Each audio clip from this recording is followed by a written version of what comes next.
Hola, muchas gracias por estar de nueva cuenta en nuestra cápsula de Tejiendo el Patrimonio, charla entre dos. En esta ocasión, acuérdense que quienes dan seguimiento a estos materiales que ponemos a su disposición en las redes de Secretaría de Cultura del Gobierno del Estado de Hidalgo, pues bueno, sabemos que tenemos una continuidad de una plática tan generosa por parte del maestro Sonia Alejandro Ortega, que en esta ocasión lo tenemos gratamente con nosotros, y entonces aprovechar y darle el tiempo necesario para que nos siga inspirando y nos siga instruyendo en el tema del panorama de ritmos latinoamericanos. Recordemos que en la sesión pasada, pues este tema quedó con puntos suspensivos de que es un tema extenso, es un tema pues que tiene muchas aristas para comentar e instruirnos como hace un rato lo mencionaba. Entonces, le doy la bienvenida de nueva cuenta al maestro Sony Alejandro Ortega. Es un placer volverlo a ver, maestro, a escuchar y a seguir preparándonos con esta plática que nos tiene en continuidad, panorama de ritmos latinoamericanos. Bienvenido, maestro. Maestra Valeria, muchas gracias por la invitación nuevamente. Y bueno, pues vamos a darle sin más preámbulo continuidad a esta plática de el panorama de los ritmos latinoamericanos. Tenemos un crisol amplio, ¿no? En toda América Latina, desde la República Mexicana, hasta Isla de Fuego, ¿no? Precisamente de ritmos, de instrumentos, de vertientes. Pero si nos ponemos a pensar, aún en México tenemos un montón de riqueza cultural, hablando en términos tan solo de lo musical. Mi propuesta, mi proposición precisamente de esta temática era que en el estudio precisamente de la música tradicional folclórica de los pueblos, en América Latina, Centro, Caribe y República Mexicana, por ejemplo, podíamos tener bastantes constantes. Y creo que la sesión pasada, bueno, lo platicamos a través de la rítmica. Comparten ciertas rítmicas, sobre todo tres cuartos y seis octavos, las ejecuciones precisamente de los modelos rítmicos de la música tradicional en México y también en Sudamérica. Esa es la propuesta, y que bajo el estudio precisamente de ambas, pueden beneficiarse, ya sea, lo comento así porque muchas de las personas que nos dedicamos al folclore empezamos a veces en lo mexicano y después continuamos con lo andino, ¿no? Lo latinoamericano, o al revés. Empezamos, como fue mi caso, tocando música de Bolivia, música de Perú, música de Argentina, y después nos vamos justo a la música mexicana. Y bueno, para muestra basta un botón, maestra. Mira, te voy a mostrar una jarana tercera, una jarana de la música veracruzana. Este es un instrumento, son instrumentos muy peculiares porque se hacen de una sola pieza, todo el cuerpo se hace de una pieza de cedro. Ajá, tiene el sistema de afinación antiguo de clavijas, porque pues son instrumentos tradicionales. Entonces, bueno, mira cómo suena.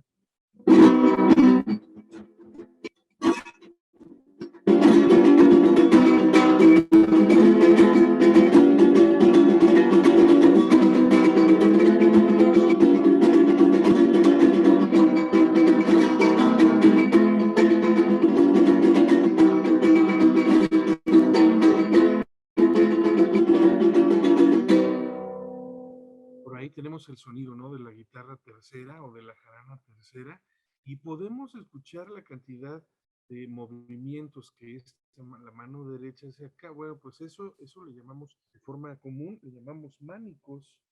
Eh, bueno, esa es la guitarra precisamente tercera, ¿no? Tenemos por acá una jarana, pero de otra latitud. Esta es una jarana huasteca. Esta es una jarana precisamente para la música de son huasteco, ajá. También construida de cedro. Y bueno, vamos a escucharla un poquito.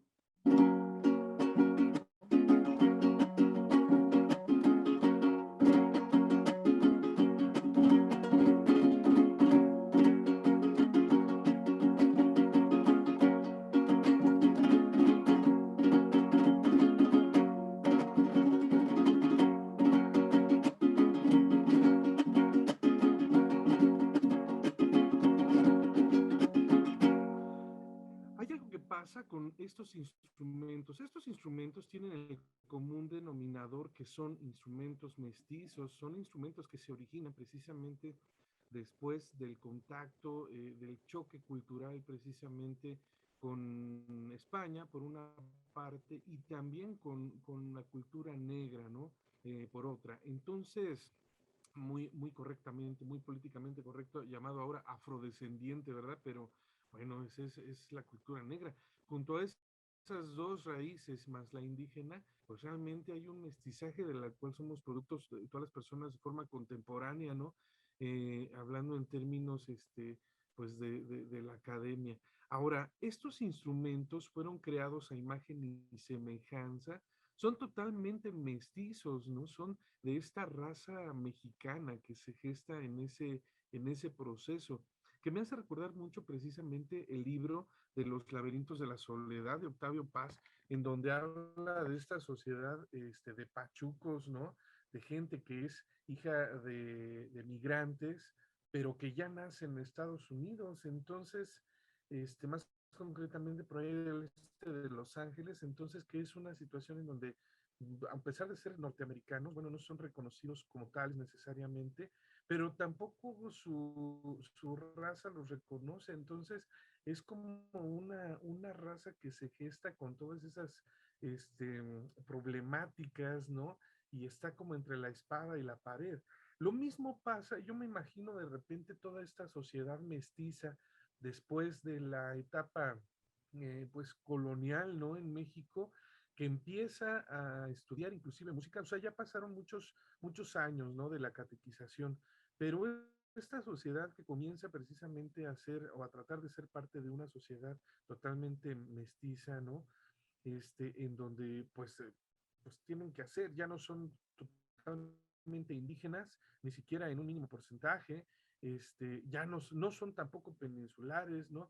Son esta raza de mexicanos, pues, que viven en una contemporaneidad en ese momento. Pues ellos son precisamente los que gestan las vertientes culturales que ahora tanto aplaudimos y tanto están presentes en mil y una cantidad de festivales a lo largo de la República Mexicana. Que si gastronomía, que si música, que si vestido, que si dialectos o idiomas, son esta sociedad precisamente la que viene a ir gestando todas estas expresiones culturales. Sin embargo, en la música, concretamente, hay vertientes de estudio muy interesantes acerca de la lírica novohispana, precisamente de esa época, y que hacen suponer que los instrumentos tradicionales mexicanos los conocemos de una forma más agreste, ¿no?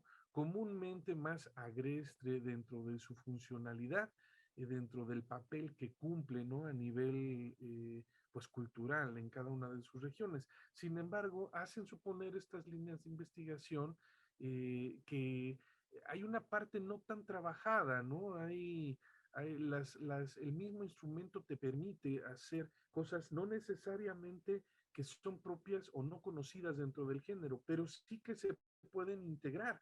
Voy a tocar esta jarana huasteca con algunas cuestiones o con algunas armonías precisamente trabajado de una manera en que habitualmente no se trabaja para que ustedes lo puedan apreciar. Es una jarana huasteca pues común con lo que se toca el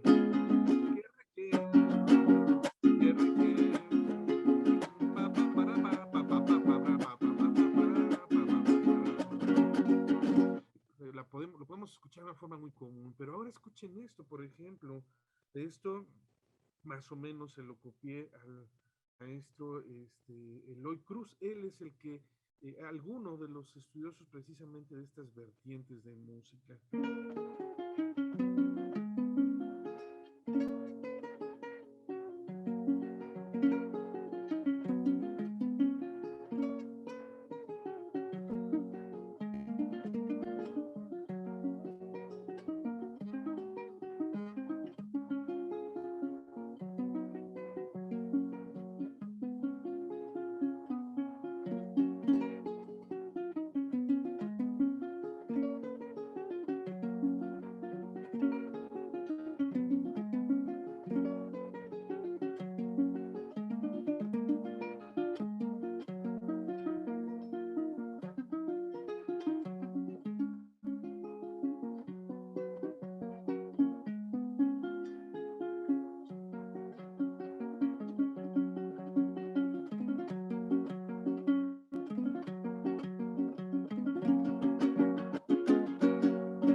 percusión pues muy sofisticada, ¿no? Para un aguanieve, ¿no? Huasteco.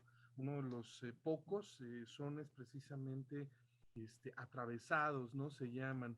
Hay muy pocos sones con esa característica en donde no tienen una cuadratura común del son huasteco, pero vamos, este tipo de líneas precisamente como que aluden a otros periodos estilísticos y usos de la armonía diferentes a los que comúnmente existen precisamente en México y sobre todo en la música de son. Ajá, sin embargo, bueno, te da, ¿no? Te da precisamente para eso. Aquí tenemos una petenera, por ejemplo, en un mismo estilo.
Y bueno, esto es pues, algo que se puede hacer en este instrumento aparentemente medio,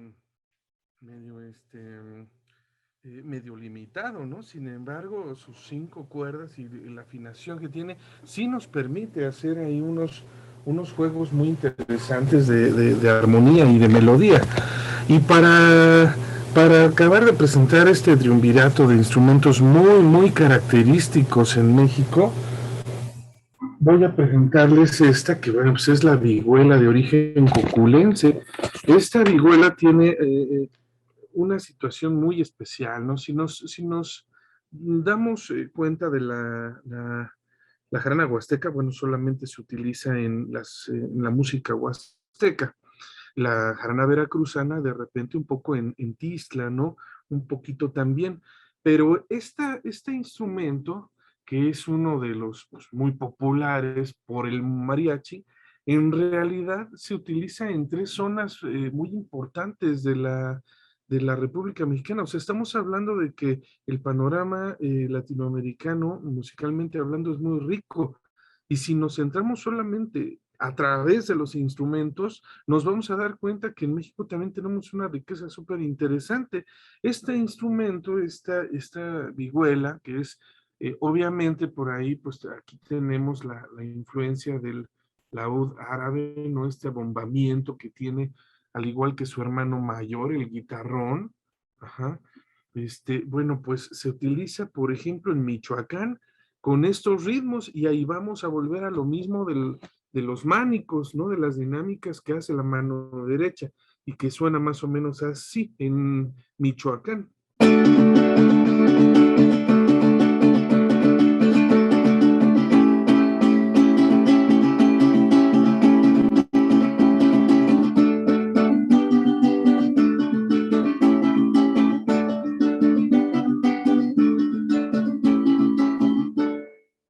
¿No? Es muy característico, ¿no? Como toda esta conocida comercialmente como danza de los viejitos y el trenecito y bueno, tantas pirecuas ahí abajeñas también que se conocen, pues tienen como ese ritmo. Si nos vamos precisamente a la costa de Guerrero, nos vamos a encontrar con el mismo instrumento, con la misma afinación tocada de forma diferente.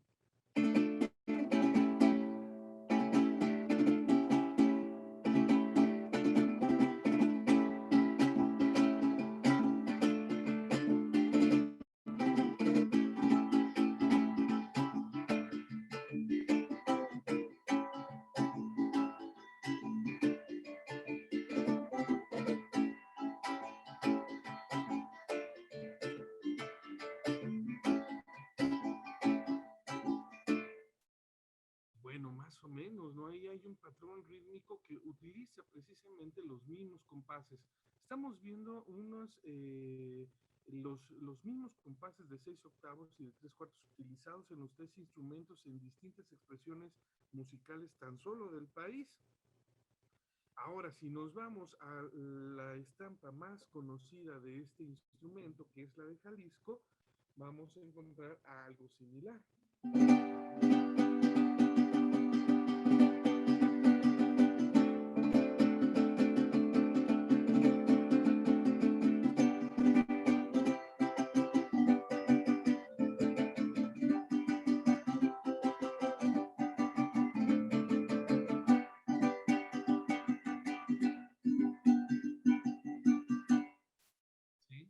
Entonces, tenemos en todas estas expresiones, tenemos el compás de 6/8, pa, pa, pa, pa, pa, pa, pa, pa, pa, pa, pa, pa, pa, pa, pa, pa, pa, y el de 3/4, pam, pam, pam, pam, pam, pam, pam, pam, pam, fusionados en una sesquialtera, ¿no? En esta suerte precisamente de combinación rítmica entre los dos compases, ¿no? Pam, pam, pam, pa, pa, pa, pa, pa, pa, pam, pam, pam, pa, pa, pa, pa, pa, pa, pam, pam, pam, pa, pa, pa, pa. Ahorita dimos cuenta de tres instrumentos muy esenciales en el género de son en México: una jarana veracruzana, una jarana huasteca y pues esta vihuela coculense, que son netamente mestizos, instrumentos mestizos mexicanos, pero que además de compartir precisamente sus compases o la forma en cómo se estructuran las dinámicas rítmicas que conllevan, bueno, pues vemos la riqueza musical que pueden ofrecernos inclusive la sola vihuela en tres regiones geoculturales no muy importantes de nuestro propio país. Ahora, si me lo permite, voy a presentar algunos otros ejemplos que quisiera comentar precisamente ya directamente de la parte del cono sur de nuestro continente, precisamente para que demos cuenta de esto que sucede, ¿no? A nivel de continente, precisamente a través de la rítmica. Aquí tenemos un ejemplo de la chacarera. Me parece que ahora sí ya estamos, ¿verdad? Compartiendo completo. Así es, maestro. O sea, ahora sí se ve en grande la Gracias. diapositiva. Gracias, gracias. Aquí vemos una chacarera más tradicional con Mercedes Sosa en Nada más. una visita a Cuba, a la Casa de las Américas, que era una escuela importante.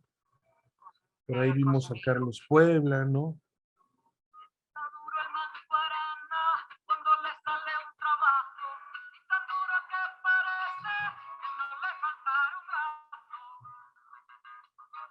Ahí tenemos la chacarera. Y si hacemos el conteo rítmico,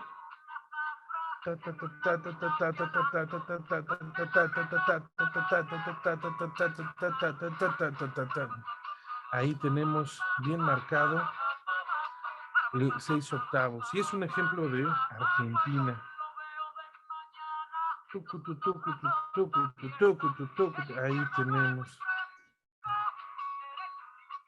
Ahí tenemos a la Preciosa Negra. Acá tenemos una expresión de chacarera mucho más contemporánea, más o menos de los 80s, orquestada como las chacareras viejas, solamente instrumental, bueno, con violín, que es algo que se usaba en ciertas zonas, o se usa.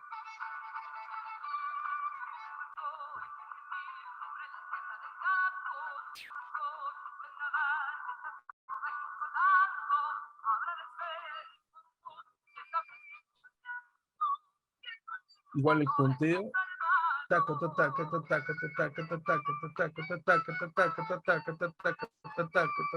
Ahí está la constante.